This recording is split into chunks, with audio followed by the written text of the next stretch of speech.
새벽 5시, 김현우 교도관의 낡은 아파트에는 알람 소리가 날카롭게 울렸다. 50대 중반의 그는 손을 뻗어 알람을 끄고는 천천히 몸을 일으켰다. 차가운 공기가 폐부를 찔렀다. 조그만 부엌에서 그는 어제 남은 밥에 물을 말아 묵묵히 먹었다. 창밖은 아직 어둠에 잠겨 있었고 간간히 지나가는 차 소리만이 정적을 깨뜨렸다. 시계 초침 소리가 그의 귀에 맴돌았다. 똑, 똑, 똑. 시간은 마치 그 소리처럼 느리고 단조롭게 흘렀다. 식어버린 커피에 씁쓸한 향이 코끝에 감돌았다. 그의 손은 무의식적으로 식탁 위에 놓인 낡은 손목시계를 만졌다. 시계줄이 닿는 왼쪽 손목에는 오래된 희미한 흉터가 있었다. 그는 그 흉터를 들여다보며 잠시 생각에 잠겼다. 과거의 한 조각이 그를 스쳐 지나가는 듯했다. 식사를 마치고 현우는 무거운 발걸음을 옮겨 교도관 제복을 꺼냈다. 딱딱하고 뻣뻣한 제복을 몸에 걸치자 마치 무형의 짐을 짊어진 듯 어깨가 짓눌렸다. 그는 거울에 비친 자신의 모습을 묵묵히 바라보았다. 피곤에 절은 눈빛, 굳게 담은 입술, 그의 얼굴에는 지난 세월이 남긴 깊은 주름이 새겨져 있었다. 아파트 현관을 나서자 찬 공기가 그의 뺨을 스쳤다. 새벽의 거리는 쥐 죽은 듯 고요했다. 그는 익숙한 길을 따라 교도소로 향했다. 교도소의 높은 담장이 시야에 들어오자 그의 발걸음은 더욱 무거워졌다. 이곳은 그에게 단순한 직장이 아니었다. 삶의 대부분을 바친 공간이자 그의 영혼이 서서히 마모되어가는 곳이었다. 거대한 철문이 육중한 소리를 내며 열리고 닫혔다. 그 소리는 마치 세상과 단절되는 소리처럼 들렸다. 교도소 안은 언제나 같은 냄새가 났다. 눅눅한 곰팡이 냄새, 소독약 냄새, 그리고 인간의 절망이 뒤섞인 듯한 퀴퀴한 냄새. 좁고 긴 복도를 따라 걸어가자 수많은 감방문들이 늘어서 있었다. 육중한 철문 너머로 들려오는 낮은 신음소리, 웅골거리는 잠꼬대, 간헐적인 기침소리. 이곳의 시간은 마치 멈춰버린 듯했다. 현우는 자신의 구역으로 향했다. 그의 구역은 주로 중범죄자들이 수감된 곳으로. 분위기는 더욱 무거웠다. 그는 수십 년간 이곳에서 수많은 죄수들을 보아왔다. 그들의 절규, 분노, 체념, 그리고 간혹 보이는 희미한 후회. 그는 그 모든 것을 묵묵히 지켜보며 자신의 감정을 드러내지 않는 법을 배웠다. 그날 아침 순찰 중 현우는 한 감방 앞에서 멈춰 섰다. 어린 티를 벗지 못한 젊은 재소자 한 명이 건장한 다른 재소자들에게 둘러싸여 있었다. 그들의 눈에는 폭력적인 충동이 번뜩였다. 젊은 재소자는 잔뜩 겁에 질린 채 몸을 웅크렸다. 다른 교도관이라면 못 본 척 지나치거나 무심하게 제지했을 것이다. 하지만 현우는 달랐다. 그의 심장 한구석에서 묘한 울림이 전해졌다. 현우는 감방문을 두드렸다. 둔탁한 소리가 감방 안을 울렸다. 재소자들은 일제히 현우를 바라보았다. 그의 눈빛은 차분했지만 그 안에는 흔들림 없는 권위가 담겨 있었다. 무슨 일인가 그의 목소리는 낮고 묵직했다. 재소자들은 서로의 눈치를 보더니 머뭇거렸다. 현우는 젊은 재소자를 향해 시선을 던졌다. 젊은 재소자는 고개를 푹 숙인 채 떨고 있었다. 힘없는 자를 괴롭히는 것은 너희 스스로를 더 비참하게 만들 뿐이다. 현우는 싸늘하게 말했다. 그의 말에 재소자들은 움찔했다. 현우는 싸움을 주도하던 재소자의 눈을 똑바로 응시했다. 재소자는 그의 눈빛에서 알 수 없는 압도감을 느꼈는지 결국 고개를 숙였다. 현우는 더 이상 아무 말 없이 돌아서려 했다. 그때 그의 주머니에서 낡은 볼펜 하나가 굴러떨어졌다. 재소자들은 숨을 죽였다. 교도소 내에서는 사소한 물건 하나도 통제 대상이었다. 현우는 볼펜을 주워들고는 젊은 재소자를 향해 몰래 내밀었다. 젊은 재소자는 깜짝 놀라 그의 손을 바라보았다. 볼펜은 오래되어 끝이 닳아 있었지만 여전히 쓸 수 있는 상태였다. 필요하면 써라. 현우는 나지막이 말했다. 젊은 재소자의 눈에 일렁이는 감사의 빛을 보며 현우는 조용히 감방문을 닫았다. 그의 작은 행동은 얼어붙었던 젊은 재소자의 마음속에 따뜻한 불씨를 지폈다. 이는 그의 삶을 지배하는 무기력함 속에서도 그가 여전히 인간적인 존엄을 소중히 여기는 인물임을 보여주는 작은 순간이었다. 독자들은 이 순간을 통해 그에게 깊은 공감과 지지를 보내게 될 것이다. 현우의 개인 사물함 한쪽에는 낡은 책 한 권이 놓여 있었다. 공정사회와 처벌의 윤리. 두꺼운 책의 겉표지는 오래되어 빛이 발했지만 내용은 여전히 그의 마음을 울렸다. 그는 교도관이 되기 전 법학과 학생이었다. 사법시험을 준비하던 그는 정의와 공정이라는 이상에 매료되어 있었다. 하지만 현실은 냉혹했다. 억울한 자들이 죄를 뒤집어쓰고 진짜 범인들은 법망을 교묘히 피해가는 현실을 목도하며 그는 회의감에 빠졌다. 결국 사법시험을 포기하고 교도관이 된 것도 최소한 이곳에서만큼은 법의 집행자로서의 역할을 다하고 싶었기 때문이었다. 그러나 수십 년간 교도소에서 생활하며 그가 목격한 것은 이상과는 거리가 먼 비참한 현실뿐이었다. 때로는 죄수들의 눈빛 속에서 알 수 없는 진실을 읽어내는 듯한 기시감을 느꼈지만 그는 그것을 오래된 직업병이라 치부하며 애써 외면했다. 그의 마음속에는 늘 해결되지 않은 한 가지 의문이 있었다. 오래전 언론을 떠들썩하게 했던 한 살인사건. 모든 증거가 완벽하게 한 남자를 범인으로 지목했지만 현우는 그 사건에 왠지 모르게 석연치 않은 점이 많다고 생각했다.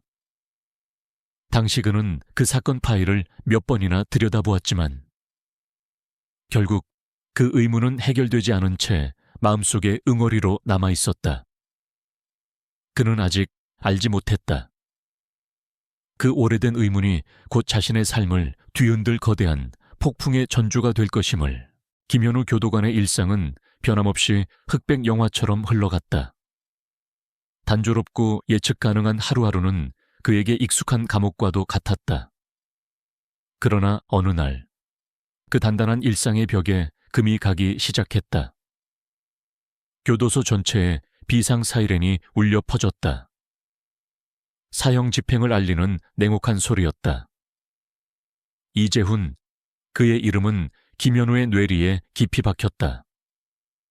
이재훈은 잔혹한 살인죄로 사형을 선고받은 젊은 사형수였다.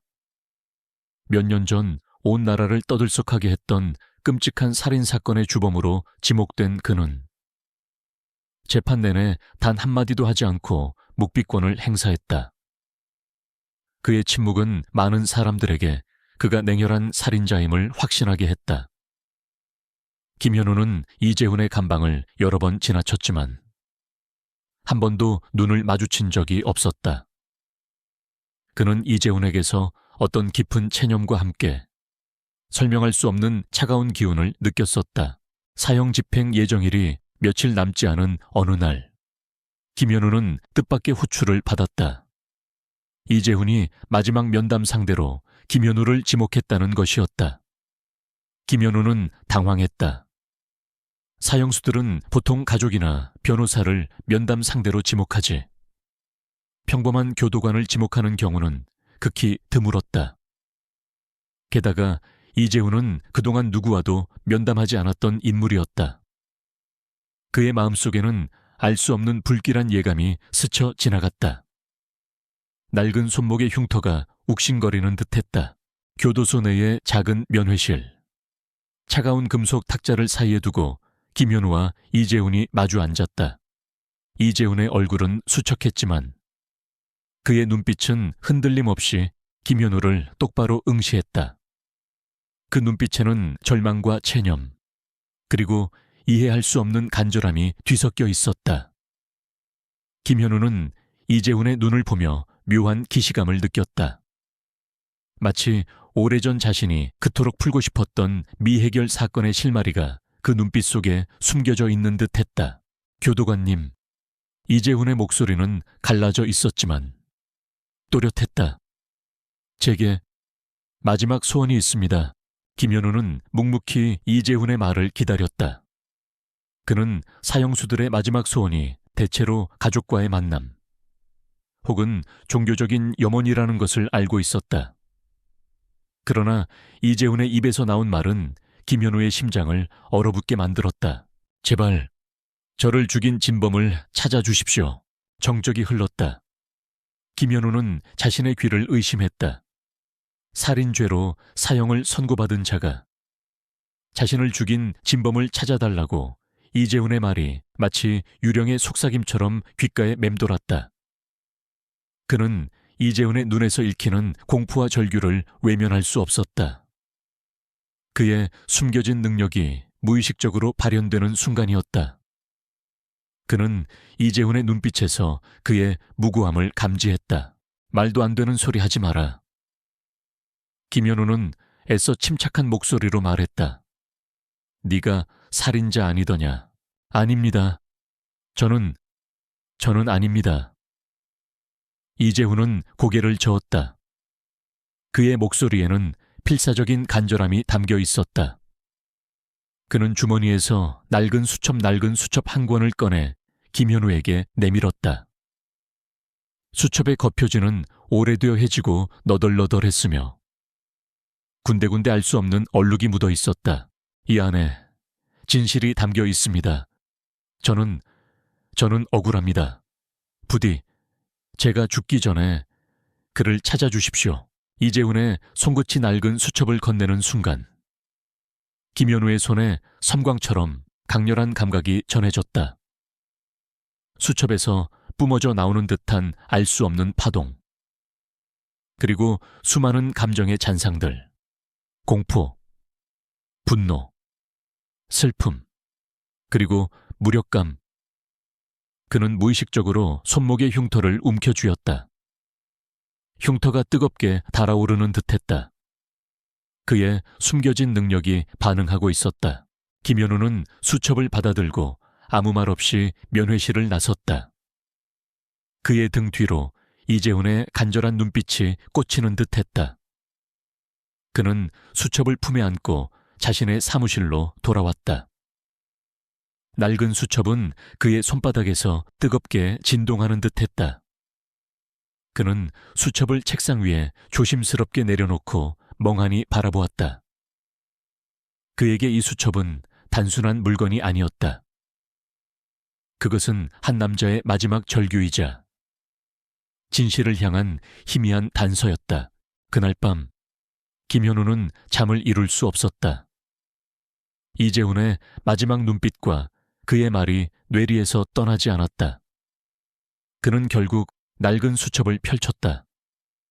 수첩 안에는 알아볼 수 없는 기호들, 의미를 알 수 없는 숫자들, 그리고 삐뚤빼뚤한 그림들이 가득했다. 마치 아이가 그린 낙서처럼 보였다. 교도관으로서 수십 년간 수많은 범죄자들을 보아왔던 그였지만 이런 식의 단서는 처음이었다. 그는 수첩의 첫 페이지를 손으로 쓸어보았다. 그때였다. 그의 손끝에서 다시 한번 강렬한 파동이 전해졌다. 파동은 그의 몸 전체로 퍼져나갔고 그의 머릿속에는 낯선 영상들이 스쳐 지나갔다. 어두컴컴한 골목길, 날카로운 비명소리, 그리고 섬뜩하게 번뜩이는 칼날. 그것은 마치 과거의 끔찍한 순간을 재현하는 듯한 잔상들이었다. 그는 손을 떼었다. 영상은 사라졌지만 그의 심장은 격렬하게 요동쳤다. 이게 대체 무슨 일이지? 김현우는 혼란스러웠다. 그는 자신의 이런 감각을 믿지 않으려 했다. 그동안 억눌러 왔던 특별한 능력이 발현되는 순간이었지만 그는 그것을 단지 피로감에 시달리는 환상이라 치부했다. 그러나 동시에 그의 마음속 깊은 곳에서는 묘한 기시감이 피어올랐다. 오래전 그를 괴롭혔던, 해결되지 않은 그 살인 사건. 그때도 그는 범죄 현장에서 비슷한 감각을 느꼈었다. 하지만 그때는 그것을 촉이나 직감으로만 생각했었다. 그는 다시 수첩에 손을 얹었다. 이번에는 의도적으로 집중했다. 희미했던 영상들이 점차 선명해지기 시작했다. 그는 마치 이재훈의 눈을 통해 과거를 보는 듯했다. 범행 현장의 세부적인 모습, 피해자의 마지막 몸부림, 그리고 범인의 그림자. 그러나 범인의 얼굴은 여전히 희미했다. 그는 수첩 속의 기호들을 보았다. 손가락으로 기호들을 따라가자 그의 머릿속에 알 수 없는 단어들이 떠올랐다. 박진유. 김현우의 심장이 철렁 내려앉았다. 박진우. 그 이름은 그에게 너무나 익숙했다. 바로 이재훈을 사형수로 만든 장본인. 냉철하고 유능한 공소유지 담당 검사 박진우였다. 김현우는 믿을 수 없다는 듯 수첩을 내려놓았다. 박진우는 당시 이재훈 사건을 맡아 화려하게 승소하며 자신의 입지를 굳혔던 인물이었다. 그가 진범이라니 그것은 상상조차 할 수 없는 일이었다. 김현우는 자신의 특별한 능력을 통해 이재훈이 무죄임을, 그리고 박진우가 사건과 깊이 연루되어 있음을 직감했다. 그의 손목의 흉터는 여전히 뜨겁게 달아올랐고 그의 심장은 멈추지 않고 격렬하게 뛰었다. 그의 단조롭고 평화로웠던 일상은 산산조각났다. 그는 이제 평범한 교도관의 삶으로 돌아갈 수 없었다. 이재훈의 마지막 소원, 그리고 낡은 수첩 속의 진실이 그를 거대한 미스터리의 한복판으로 강제로 끌어들였다. 그는 진실을 파헤쳐야만 했다. 그에게 남은 시간은 얼마 없었다. 김현우 교도관의 손에 들린 낡은 수첩은 더 이상 단순한 물건이 아니었다. 그것은 마치 살아있는 존재처럼 그의 심장을 두근거리게 만들었다. 그는 수첩 속에 담긴 기호와 그림들이 이재훈의 억울함을 증명할 열쇠임을 직감했다. 특히 박진우라는 이름이 떠올랐을 때의 섬뜩한 감각은 그에게 깊은 확신을 주었다. 그러나 동시에 그의 마음속에는 갈등이 휘몰아쳤다. 박진우는 현직 검사였다. 그를 상대로 진실을 파헤치는 것은 계란으로 바위치기나 다름없는 일이었다. 자신의 특별한 능력 또한 남들에게는 황당한 이야기로 들릴 터였다. 그는 다시 한번 손목의 흉터를 무의식적으로 만졌다. 뜨거운 감각이 여전히 그의 피부를 자극했다. 이 흉터는 그의 과거와 얽힌 어떤 사건의 결과였지만 그는 그 사건을 잊고 평범하게 살아가려 애써왔다. 하지만 이제 이재훈의 억울함과 낡은 수첩은 그를 과거로, 그리고 세상의 가장 어두운 진실 속으로 끌어들이고 있었다. 김현우는 며칠 밤낮으로 수첩을 파고들었다. 그는 수첩에 손을 얹고 집중하며 희미하게 떠오르는 이재훈의 기억과 감정을 읽어내려 노력했다.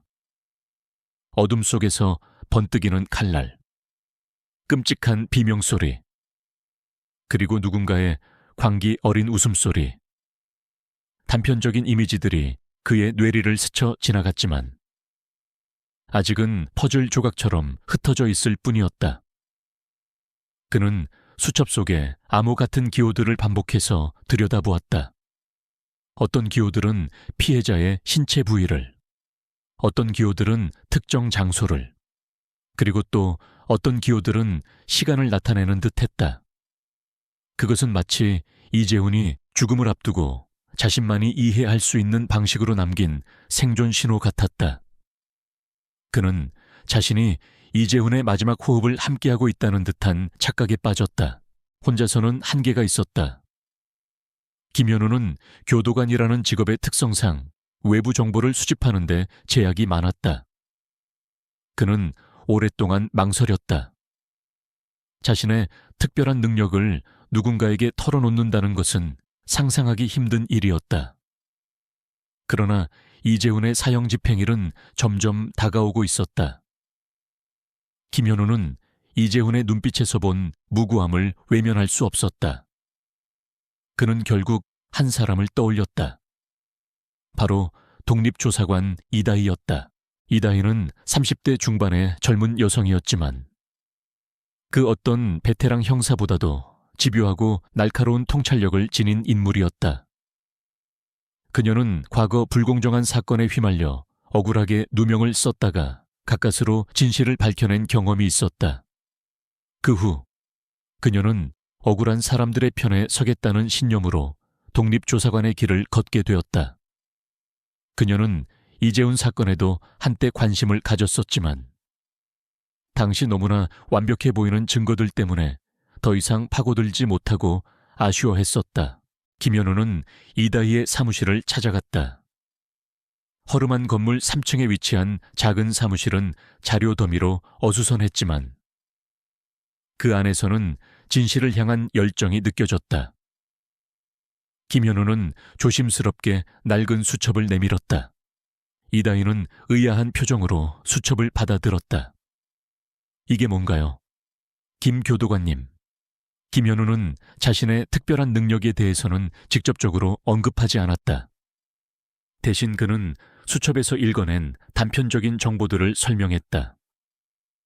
이재훈이 무죄라는 확신, 그리고 박진우라는 이름이 핵심이라는 점을 강조했다. 나는 이 수첩에서 이재훈 씨의 간절함을 느꼈습니다. 그는 억울합니다. 그리고 이 수첩이 진실을 말하고 있습니다. 이다희는 김현우의 말을 반신반의했다. 한 사형수의 마지막 유언과 낡은 수첩, 게다가 그것을 주장하는 것은 교도관이었다. 그러나 김현우의 흔들림 없는 눈빛과 그가 제시하는 몇몇 섬세한 단서들은 이다희의 호기심을 자극했다. 김현우가 수첩에 손을 얹고 마치 이재훈의 눈을 통해 과거를 보는 듯한 표정을 지을 때 이다희는 묘한 긴장감을 느꼈다. 김현우의 설명은 마치 그가 사건 현장에 있었던 것처럼 생생했다. 이다희는 김현우가 단순히 직감이나 추측으로 말하는 것이 아님을 점차 확신하기 시작했다. 그녀는 그에게서 어떤 알 수 없는 힘을 감지했다. 알겠습니다. 교도관님, 제가 직접 이 사건을 다시 파헤쳐 보겠습니다. 이다희는 결국 그의 제안을 받아들였다. 그녀의 얼굴에는 날카로운 직업의식이 번뜩였다. 그녀는 김현우의 능력을 완전히 이해하지는 못했지만 그의 진정성과 그가 제시하는 단서들의 정확성에 이끌렸다. 이로써 이다희는 김현우의 비밀을 공유하고 그를 믿는 유일한 조력자가 되었다. 이다희는 이재훈 사건을 처음부터 다시 조사하기 시작했다. 그녀는 먼저 사건 당시의 증거 기록과 목격자 진술을 재검토했다. 그리고 그녀는 충격적인 사실을 발견했다. 당시 사건 현장에서 발견된 몇몇 미심쩍은 증거물들이 박진우 검사의 지시로 빠르게 처리되거나 심지어 은폐되었다는 정황이었다.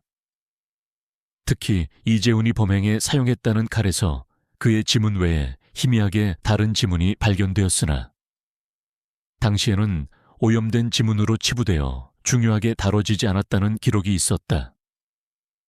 이다희의 심장이 격렬하게 뛰었다. 이건 단순한 우연이 아니야.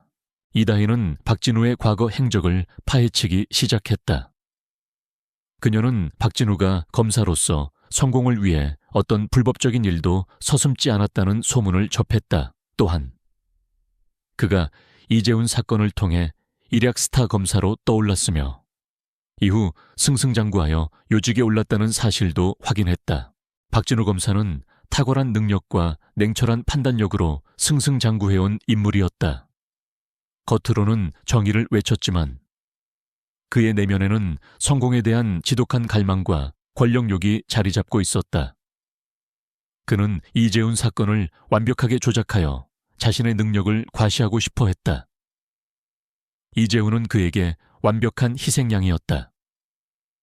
박진우는 김현우와 이다희가 과거 사건을 파헤치기 시작했다는 사실을 눈치챘다. 그의 정보망은 상상 이상으로 넓었다. 박진우는 자신의 수족을 이용해 이다희의 사무실에 도청 장치를 설치하고 그녀의 행적을 감시하기 시작했다. 그는 이다희의 모든 움직임을 파악하며 그녀가 어떤 정보를 얻어내는지 주시했다. 이다희, 그 계집애가 쓸데없는 짓을 하는군. 이재훈 사건은 이미 끝난 일이다. 내 앞길을 막으려 한다면 가만두지 않을 것이다. 박진우의 눈에서는 차가운 살기가 번뜩였다. 그는 언론을 통해 이다희가 과거 사건에 집착하는 미치광이라는 식의 소문을 흘렸다. 또한 교도소 측에 압력을 가해 김현우의 일거수일투족을 감시하고 이재훈과의 모든 접촉을 차단하도록 지시했다.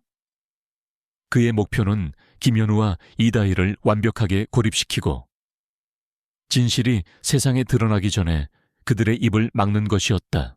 김현우는 교도소 내에서 점점 더 고립감을 느꼈다. 동료 교도관들은 그를 이상한 시선으로 바라보았다.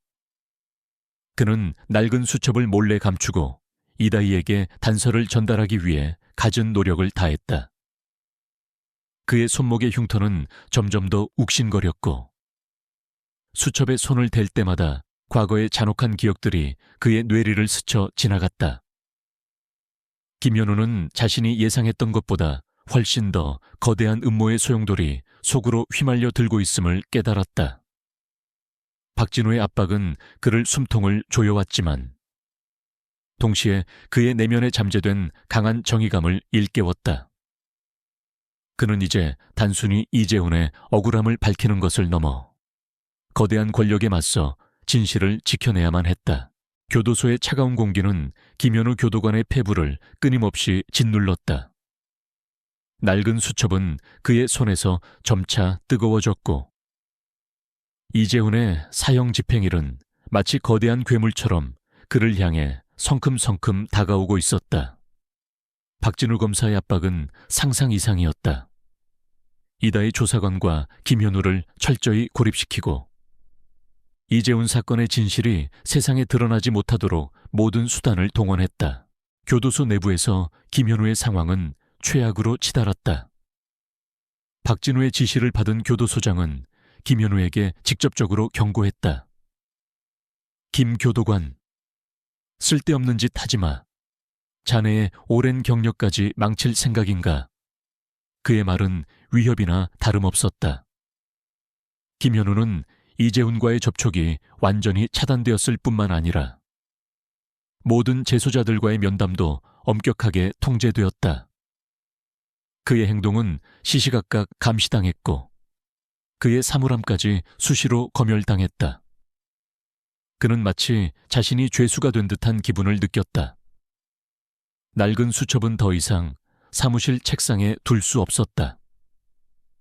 김현우는 그것을 자신의 낡은 제복 안주머니 깊숙이 숨긴 채 화장실이나 아무도 없는 야간 순찰 시간에 몰래 꺼내 연구했다. 수첩에 손을 댈 때마다 그의 손목 흉터는 욱신거렸고 뇌리에는 잔혹한 과거의 영상들이 더욱 선명하게 재생되었다. 이재훈의 비명, 날카로운 칼날, 그리고 광기 어린 웃음소리. 모든 것이 김현우의 정신을 잠식하는 듯했다. 밖에서는 이다희 조사관이 홀로 박진우와 맞서 싸우고 있었다.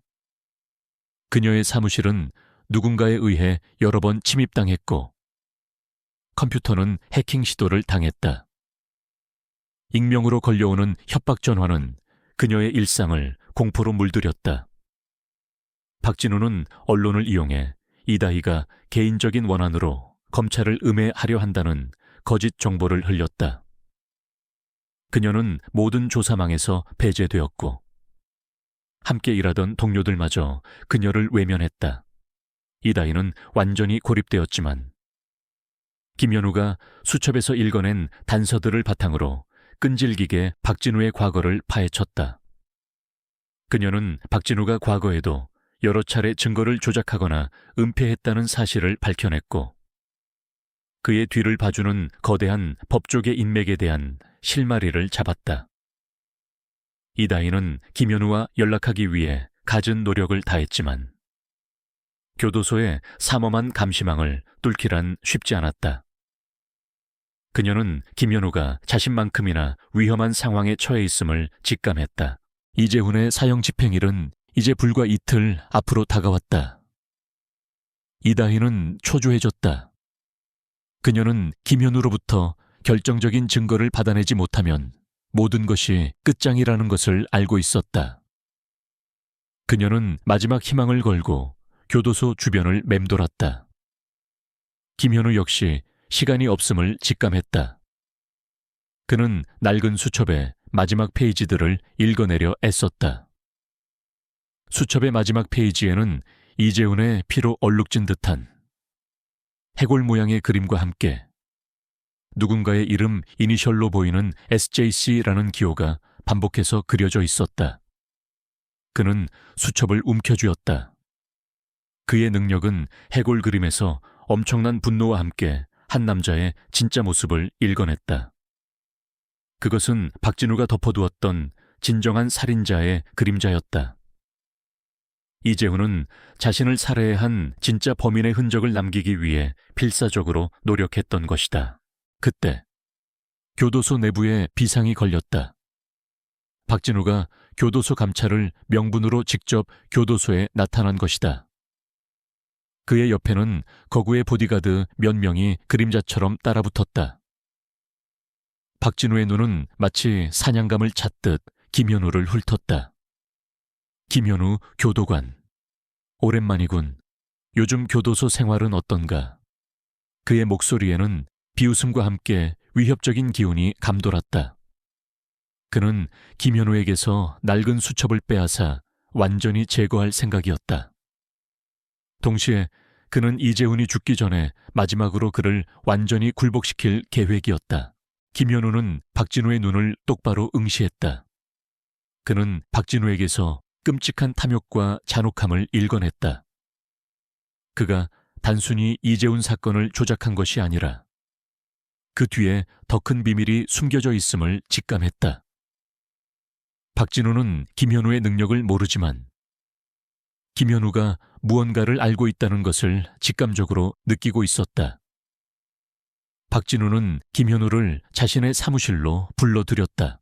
김 교도관, 자네가 쓸데없이 이재훈 사건에 개입하고 있다는 소문이 들리더군. 그 사형수는 곧 죽을 운명이야. 괜한 짓으로 자네 인생까지 망치지 마. 박진우는 서류철을 탁 하고 닫으며 싸늘하게 말했다. 그의 눈빛은 김현우의 마음을 꿰뚫어 보려는 듯 날카로웠다. 김현우는 묵묵히 박진우를 바라보았다. 그의 손은 제복 안주머니에 있는 낡은 수첩을 무의식적으로 움켜쥐었다. 수첩은 그의 손 안에서 뜨겁게 진동했다. 그는 수첩을 통해 박진우의 숨겨진 감정, 즉 두려움을 읽어냈다. 박진우는 겉으로는 강한 척했지만 김현우의 존재와 이재훈의 낡은 수첩이 그의 완벽한 계획을 무너뜨릴까봐 두려워하고 있었다. 진실은 언젠가 드러나기 마련입니다. 김현우는 나지막이 말했다. 박진우의 얼굴이 싸늘하게 굳었다. 그는 김현우의 말에서 알 수 없는 위협을 느꼈다. 그는 자리에서 일어나 김현우에게 한 걸음 다가섰다. 그의 그림자가 김현우를 덮쳤다. 자네, 감히 나를 협박하는 건가? 그 순간 김현우의 능력이 다시 한번 폭발했다. 그는 박진우에게서 강렬한 환영을 보았다. 어두운 밤, 비명소리, 그리고 끔찍하게 훼손된 시신, 그리고 그 시신 옆에 서 있는 박진우의 모습이 섬광처럼 스쳐 지나갔다. 김현우는 이재훈을 죽인 진범이 박진우라는 사실을 확신했다. 박진우는 이재훈에게 누명을 씌우기 위해 직접 살인을 저질렀던 것이다. 그의 손목 흉터는 격렬하게 욱신거렸고 흉터가 있는 부분의 피부가 새빨갛게 달아올랐다. 김현우는 이를 악물었다. 그는 더 이상 물러설 곳이 없었다. 이재훈의 목숨, 그리고 자신의 명예가 이 손안에 달려 있었다. 그는 박진우의 감시망을 뚫고 어떻게든 이다희에게 결정적인 단서를 전달해야만 했다. 그의 시간은 한정되어 있었다. 밤은 깊어지고 있었고 새벽이 오면 이재훈의 사형 집행은 피할 수 없었다. 이 싸움은 단순히 이재훈 한 사람의 목숨을 넘어 거대한 불의에 맞서는 외로운 싸움이었다. 김현우는 자신의 모든 것을 걸어야 했다. 교도소의 새벽 공기는 얼음장처럼 차가웠다. 김현우 교도관의 심장은 북을 치듯 격렬하게 요동쳤다. 이재훈의 사형 집행은 이제 몇 시간 앞으로 다가와 있었다. 박진우 검사의 얼굴에 드리운 섬뜩한 광기는 김현우의 머릿속에 충격적인 환영을 심어주었다. 박진우가 진범이다. 이재훈에게 누명을 씌우기 위해 직접 살인을 저질렀어. 그의 능력은 이 잔혹한 진실을 명확하게 읽어냈다. 손목의 흉터는 불에 댄 듯 뜨거웠고 그 고통은 김현우의 정신을 더욱 날카롭게 만들었다. 김현우는 사무실을 나와 발걸음을 재촉했다. 박진우의 시선이 그의 등 뒤에 꽂히는 듯했지만 그는 뒤돌아보지 않았다. 그는 이제 자신의 목숨을 걸어야 했다. 낡은 수첩은 그의 제복 안주머니에서 묵직하게 존재감을 드러냈다. 그는 수첩을 꺼내들고 마지막 페이지에 집중했다. 피 얼룩처럼 보이는 해골 그림. 그리고 SJC라는 의미심장한 이니셜. 그의 능력은 해골 그림에서 과거의 처절한 비명과 함께 숨겨진 진실의 마지막 조각을 퍼즐처럼 맞춰나갔다. 피해자의 마지막 목소리, 박진우의 섬뜩한 웃음소리, 그리고 다른 한 남자의 실루엣. 김현우는 이재훈이 자신을 살해한 진범 박진우와 또 다른 공범의 존재를 수첩에 남겼음을 확신했다. 그때 복도 끝에서 인기척이 느껴졌다. 박진우의 보디가드들이 김현우를 향해 다가오고 있었다. 김 교도관님, 검사님께서 다시 찾으십니다. 그들의 눈빛에는 위협적인 기운이 감돌았다. 김현우는 시간이 없음을 직감했다. 그는 재빨리 수첩의 마지막 페이지를 찢어내 몰래 준비해둔 작은 비닐봉투에 넣었다.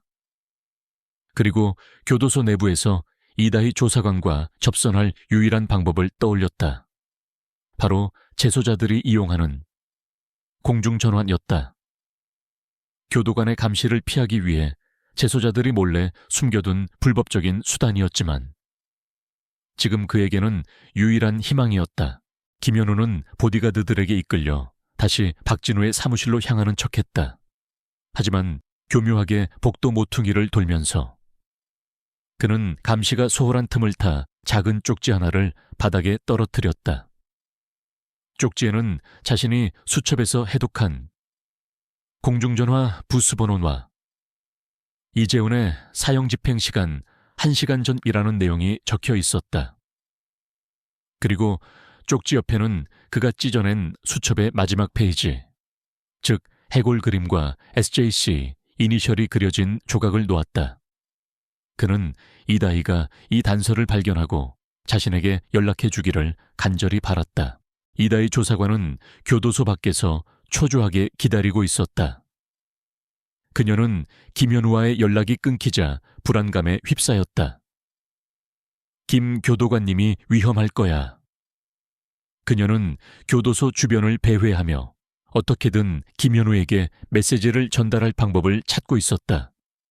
그때 한 청소부가 쓰레기를 버리러 나오는 모습이 보였다.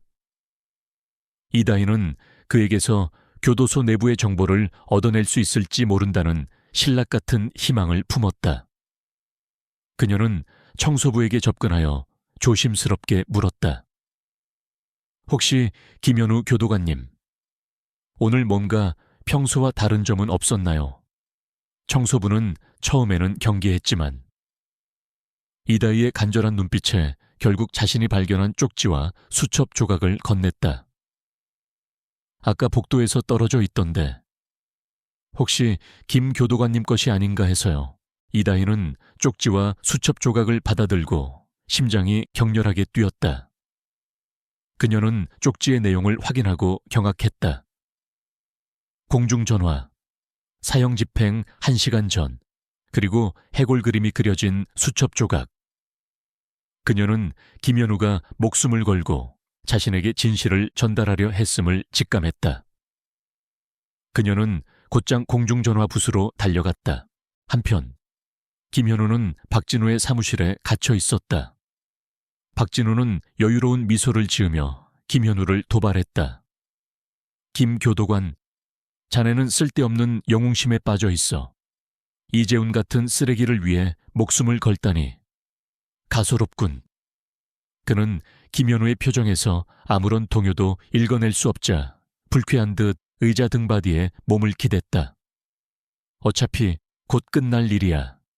이재훈은 죽고 자네는 아무것도 얻지 못할 게다. 아니, 나는 얻을 겁니다. 진실을.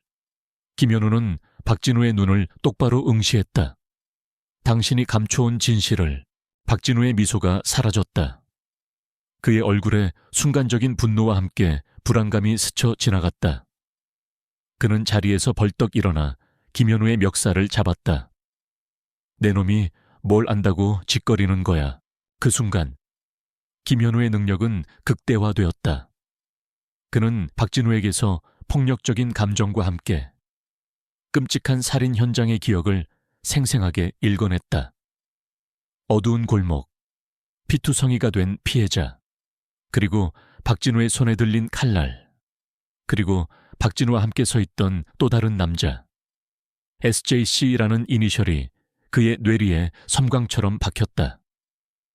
김현우는 이재훈이 단순히 범행을 뒤집어 쓴 것이 아니라 박진우가 진범이며 공범의 존재까지 감추고 있었음을 확신했다. 박진우는 자신의 승진을 위해 그리고 또 다른 공범의 죄를 은폐하기 위해 이재훈을 완벽한 희생양으로 만들었던 것이다. 바로 그때 박진우의 휴대폰이 울렸다. 그의 얼굴에는 짜증 섞인 표정이 떠올랐다. 그는 김현우를 밀쳐내고 전화를 받았다. 뭐야 이 시간에. 그는 전화를 받는 동안 김현우를 감시하는 듯한 눈빛을 보냈다. 그 틈을 타 김현우는 사무실 한쪽에 놓인 오래된 비디오 테이프와 녹음기를 발견했다. 그의 능력은 그 물건들에서 희미한 잔류 감정을 읽어냈다. 증거, 숨겨진. 박진우는 전화를 끊고 김현우를 노려보았다. 쓸데없는 소리 하지 말고 이재훈에게 가서 마지막 설득이나 해. 괜한 희망을 품지 못하게. 그는 김현우를 사무실에서 내쫓듯이 밀어냈다. 김현우는 끌려가면서도 비디오 테이프와 녹음기에 시선을 고정했다. 한편 이다희는 공중전화 부스 안에서 김현우가 알려준 번호로 전화를 걸었다. 신호음이 길게 울렸다. 제발 받아야 하는데. 그녀의 손은 땀으로 축축했다. 그때 낡은 수화기 너머에서 김현우의 목소리가 들렸다. 이다희 조사관님, 김 교도관님 무사하신 거예요. 쪽지 확인했어요. 이다희의 목소리는 다급했다. 김현우는 주변을 살피며 최대한 짧게 말했다. 사무실, 박진우, 비디오 테이프, 녹음기. 그는 자신이 본 박진우의 사무실에 있는 증거물들을 설명했다. 그리고 해골 그림과 SJC 이니셜에 대한 자신의 해석을 덧붙였다. 그 자가 진범입니다. 그리고 공범이 있습니다. 내 공범이요. 이다희는 경악했다. 그때 전화 연결이 끊겼다. 김현우의 뒤에서 박진우의 보디가드가 나타난 것이었다. 통화는 금지되어 있습니다. 김 교도관님. 그들은 김현우를 이재훈의 감방으로 강제로 끌고 갔다. 이재훈의 사형 집행을 위해 그를 데리고 나오는 것이었다. 이다희는 수화기를 든 채 멍하니 서 있었다. 김현우의 마지막 말은 그녀의 머릿속에 섬광처럼 박혔다. 비디오 테이프, 녹음기, 공범, SJC. 그녀는 직감했다. 박진우의 사무실에 결정적인 증거가 숨겨져 있음을. 그녀는 지체 없이 박진우의 사무실로 향했다. 시간이 없었다. 이재훈의 사형 집행은 코앞으로 다가와 있었다. 그녀의 심장은 격렬하게 뛰었다. 교도소에 복되는 긴장감이 감돌았다. 이재훈은 2명의 교도관에게 이끌려 걸어오고 있었다. 그의 얼굴은 창백했지만 그의 눈빛은 흔들림 없이 김현우를 향했다. 김현우는 이재훈의 눈을 보며 고개를 끄덕였다. 포기하지 않을 거야. 반드시 진실을 밝힐 거야. 이재훈은 김현우의 눈빛에서 희미한 희망을 읽었는지 아주 미약하게 미소 지었다. 박진우는 이 모든 과정을 비웃는 듯 바라보고 있었다. 그는 김현우와 이재훈의 희망이 곧 산산조각 날 것이라 확신했다. 그의 승리는 눈앞에 와 있었다. 그러나 그는 알지 못했다. 이다희의 발걸음이 이미 그의 심장부를 향하고 있음을. 이다희는 박진우의 사무실 문을 부수고 안으로 진입했다. 사무실은 어둡고 고요했다. 그녀는 김현우가 말한 비디오 테이프와 녹음기를 찾아냈다. 그녀는 녹음기를 재생했다. 스피커에서는 박진우와 또 다른 남자의 대화 소리가 흘러나왔다. 그들은 이재훈에게 살인죄를 뒤집어 씌우고 증거를 조작하는 방법에 대해 논의하고 있었다. 그리고 그 남자의 이름은 성재찬이었다. 바로 SJC의 주인공. 그는 박진우의 오래된 대학 동기이자 과거 김현우가 의문을 품었던 미해결 살인사건의 또 다른 용의자였다. 성재찬은 당시 범행 현장에서 발견된 미세한 지문과 머리카락의 주인이었지만 박진우가 그의 존재를 완벽하게 은폐했던 것이다. 이다희의 손이 떨렸다. 그리고 이재훈 사건의 피해자가 죽어가던 순간의 음성도 녹음되어 있었다. 성재찬, 박진우, 피해자는 이재훈의 이름을 부른 것이 아니라 진짜 범인들의 이름을 부르고 죽어갔던 것이다. 녹음된 증거를 들고 이다희는 박진우의 뒤통수에 대고 소리쳤다. 박진우 검사, 당신은 살인자야. 이 모든 진실을 밝히겠어. 그녀는 녹음기를 든 채 교도소 로비로 달려나갔다. 바로 그때 교도소 전체에 긴급 상황을 알리는 사이렌이 울려 퍼졌다. 갑작스러운 상황에 교도소는 아수라장이 되었다. 이다희의 고함 소리와 녹음기에서 흘러나오는 박진우의 음성이 교도소 로비에 울려 퍼졌다. 언론사 카메라와 취재진들이 마치 약속이라도 한 듯 교도소 정문으로 들이닥쳤다. 이다희는 그들을 향해 녹음기를 들고 외쳤다. 박진우 검사는 살인자입니다. 이재훈은 무죄예요, 여기. 모든 증거가 있습니다. 김현우는 이재훈이 사형장으로 끌려가는 모습을 멍하니 바라보고 있었다. 그때 교도소 로비에서 들려오는 이다희의 목소리가 그의 귓가에 선명하게 박혔다. 이재훈의 사형 집행은 극적으로 중단되었다. 박진우는 모든 것을 잃은 듯 허탈하게 웃음을 터뜨렸다. 그의 광기 어린 눈빛은 아직도 번뜩이고 있었지만 그의 손목에 채워진 수갑은 그가 더 이상 발버둥 칠 수 없음을 알렸다. 김현우는 이재훈을 바라보았다. 이재훈의 얼굴에는 희미한 미소와 함께 눈물이 흐르고 있었다. 지옥의 심연에서 마침내 진실의 빛이 폭발하는 순간이었다. 교도소 로비에 울려 퍼지던 이다희 조사관의 절규와 녹음기의 음성은 모든 것을 바꿔놓았다. 박진우 검사는 얼굴이 일그러진 채 경찰에게 끌려갔고 이재훈 사형수의 집행은 극적으로 중단되었다. 지옥 같던 새벽이 지나고 여명의 빛이 교도소 창살을 비추기 시작했다. 김현우 교도관은 이재훈이 다시 감방으로 돌아가는 모습을 묵묵히 지켜보았다. 이재훈의 눈빛에는 더 이상 절망 대신 희미한 안도감과 어쩌면 작은 희망까지 서려 있었다. 김현우의 손목에 있는 흉터는 더 이상 욱신거리지 않았다. 그의 어깨를 짓누르던 무거운 짐이 조금은 덜어진 듯했다. 며칠 후 최민우를 넘어선 박진우 검사의 충격적인 범죄 행각은 언론을 통해 대서특필되었다. 그는 이재훈에게 살인 누명을 씌웠을 뿐만 아니라 과거 김현우가 의문을 품었던 미해결 살인사건의 진짜 범인인 성재찬과 공모하여 증거를 조작하고 은폐했다는 사실이 밝혀졌다. 이다희가 박진우의 사무실에서 찾아낸 비디오 테이프와 녹음기, 그리고 낡은 수첩의 마지막 페이지에 담긴 SJC 이니셜은 박진우와 성재찬의 잔혹한 범죄를 입증하는 명백한 증거가 되었다. 특히 녹음기에서 흘러나온 피해자의 마지막 비명과 박진우, 성재찬의 대화는 전 국민에게 엄청난 충격과 분노를 안겨주었다. 사회는 경악했고 여론은 들끓었다. 박진우는 살인교사, 증거 조작 및 은폐, 직권남용 등 모든 혐의로 기소되어 결국 무기징역을 선고받았다. 그의 화려했던 경력과 명성은 한순간에 산산조각 났고 그의 모든 불법 자산은 몰수되어 피해자들에게 배상되었다.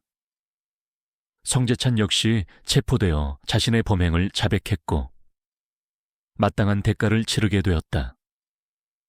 이 사건은 법조계 전체에 큰 파장을 불러일으켰고 관련 고위 관계자들도 줄줄이 조사받으며 법의 심판을 피할 수 없었다. 정의는 비록 늦었지만 마침내 그 모습을 드러냈다. 이 사건을 통해 김현우 교도관은 물건에 깃든 감정과 기억을 읽어내는 능력을 사회에 공식적으로 인정받게 되었다.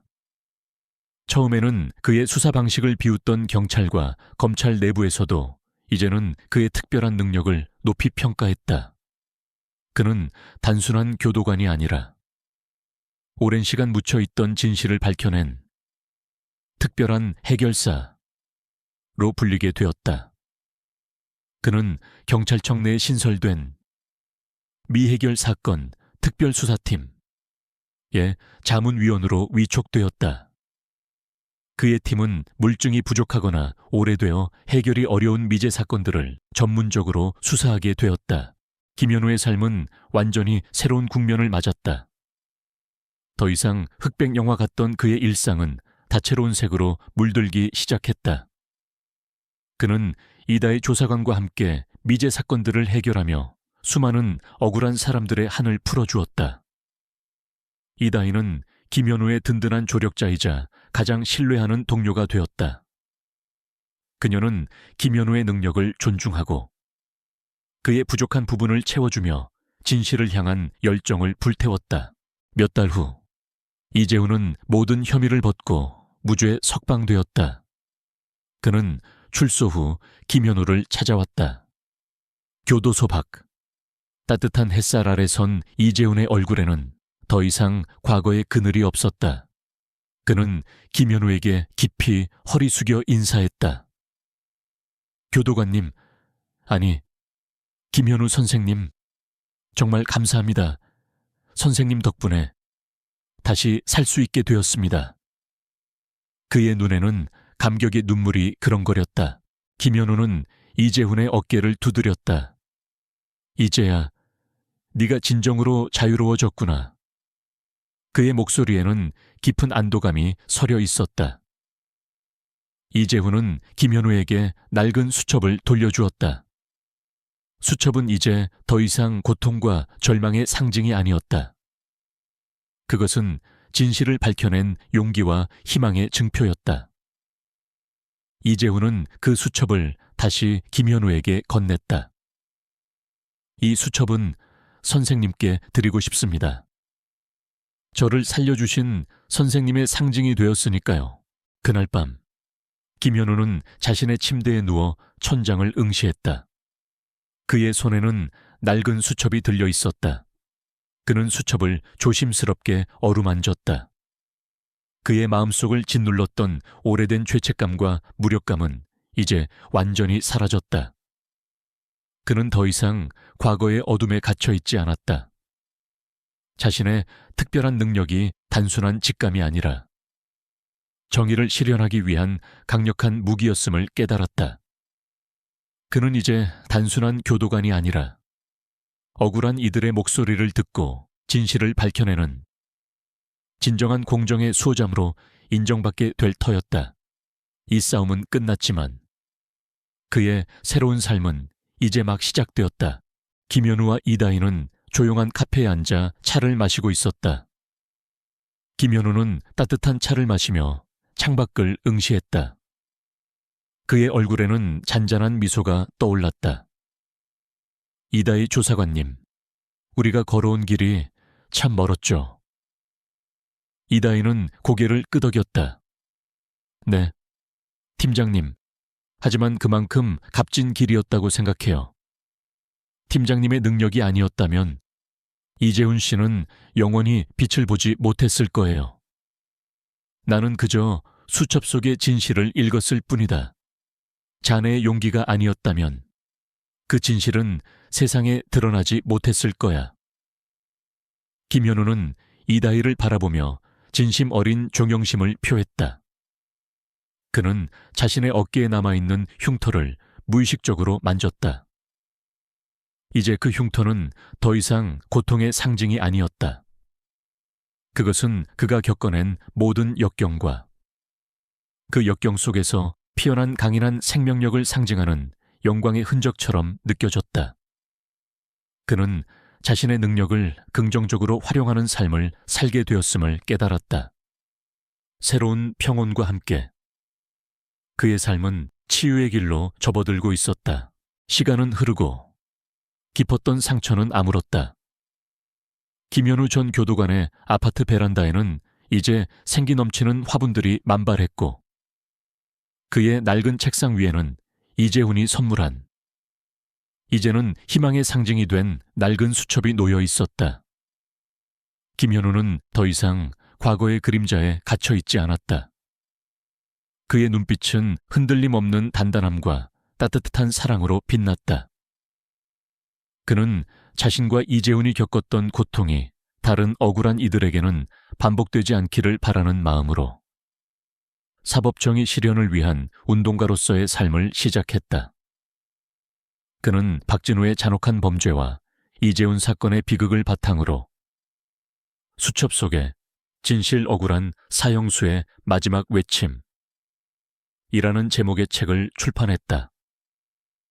책은 김현우가 잃어버린 진실을 찾아 고군분투했던 여정과 그 과정에서 겪었던 절망과 희망, 그리고 결국에는 자신의 특별한 능력을 통해 모든 역경을 이겨낸 이야기가 담겨 있었다. 책은 수많은 독자들에게 깊은 감동을 주었고 사법 정의와 인권 문제에 대한 사회적 관심을 다시금 불러일으켰다. 이다희 조사관 역시 김현우의 든든한 조력자로 남았다. 그녀는 박진우 사건 이후 언론의 주목을 받으며 독립조사관으로서 더욱 활발히 활동하게 되었다. 단순히 사건을 해결하는 것을 넘어 진정으로 도움이 필요한 억울한 사람들을 위해 자신의 지식과 경험을 사용하기로 결심했다. 특히 그녀는 피해자 인권 및 억울한 재소자 지원 전문가로 거듭났다. 그녀의 깊은 통찰력과 김현우의 특별한 능력은 시너지를 발휘하여 많은 이들의 마음을 치유하고 새로운 삶을 살 수 있도록 돕는 데 기여했다. 그들은 함께 정의의 등대 기금이라는 재단을 설립했고 이 기금은 억울하게 수감된 사람들을 구조하고 그들의 법적 지원과 재활을 돕는 프로그램을 운영하는 데 사용되었다. 1년 후 서울의 한 컨벤션 센터에서는 정의의 등대 기금 주최로 대규모 강연회 및 후원의 밤 행사가 열렸다. 행사장에는 박진우 사건을 계기로 사법정의 실현에 관심을 갖게 된 많은 시민들과 법조계 인사들이 참석했다. 김현우가 가장 아끼는 것은 이재훈이 직접 그린 그의 초상화였다. 그림 속 김현우는 낡은 수첩을 들고 있었지만 그의 눈빛은 희망과 평온으로 가득 차 있었다. 이재훈은 그림을 통해 김현우의 내면의 변화를 완벽하게 담아냈다. 강연회 개막식에서 김현우는 마이크 앞에 섰다. 그의 얼굴에는 지난 세월의 흔적이 고스란히 남아 있었지만 그 눈빛은 흔들림 없는 단단함과 따뜻한 사랑으로 빛났다. 그는 담담하게 자신의 이야기를 풀어놓았다. 저는 한때 모든 것을 잃었다고 생각했습니다. 제 삶은 흑백처럼 단조로웠고 제 능력은 그저 고통스러운 짐일 뿐이었습니다. 그러나 낡은 수첩 속 이재훈 씨의 마지막 외침은 저를 다시 살게 한 희망의 멜로디였습니다. 저는 이 모든 과정을 통해 깨달았습니다. 진실은 결코 죽지 않으며 우리 모두는 그 진실을 밝히기 위한 등대가 될 수 있다는 것을요. 김현우의 연설이 끝나자 우레와 같은 박수갈채가 쏟아졌다. 그는 무대 아래에서 자신을 향해 환하게 웃고 있는 이다희와 눈을 맞췄다. 이다희는 김현우의 옆에서 활짝 웃는 이재훈을 보며 고개를 끄덕였다. 이재훈은 김현우의 눈을 보며 작게 감사합니다. 선생님이라고 속삭였다. 김현우는 눈을 감고 그 속삭임에 귀를 기울였다. 이재훈의 목소리는 그의 모든 아픔을 감싸안고 치유하는 듯했다. 그는 이제 알았다. 삶은 언제나 고통과 시련으로 가득할 수 있지만 사랑과 희망이 있다면 그 모든 것을 이겨낼 수 있다는 것을. 그의 손목에 있는 희미한 흉터는 여전히 그곳에 있었지만 이제는 과거의 고통스러운 기억이 아니라 그가 겪어낸 모든 역경과 그 속에서 피어난 강인한 생명력을 상징하는 영광의 흔적처럼 느껴졌다. 카메라가 김현우의 얼굴에서 시작해 이재훈의 평화로운 모습, 이다희의 밝은 미소, 그리고 그를 지지하는 사람들의 행복한 표정을 거쳐 창밖에 눈부신 햇살이 비추는 푸른 하늘을 비추며 이야기는 희망찬 여운을 남긴 채 막을 내린다. 여러분, 이 감동적인 이야기가 마음에 와닿으셨나요? 세상에는 아직 빛을 기다리는 수많은 억울한 이들이 있습니다. 여러분의 작은 관심과 나눔이 그들에게는 절실한 희망이 될 수 있습니다. 이 이야기가 더 많은 사람들에게 전달될 수 있도록 좋아요를 누르고 댓글을 남겨 여러분의 생각을 공유해 주세요. 그리고 소중한 사람들과 함께 이 글을 공유하여 우리 사회의 따뜻한 변화를 함께 만들어 나가 주세요. 여러분의 클릭 하나하나가 희망의 멜로디를 세상에 울려 퍼지게 할 것입니다. 감사합니다.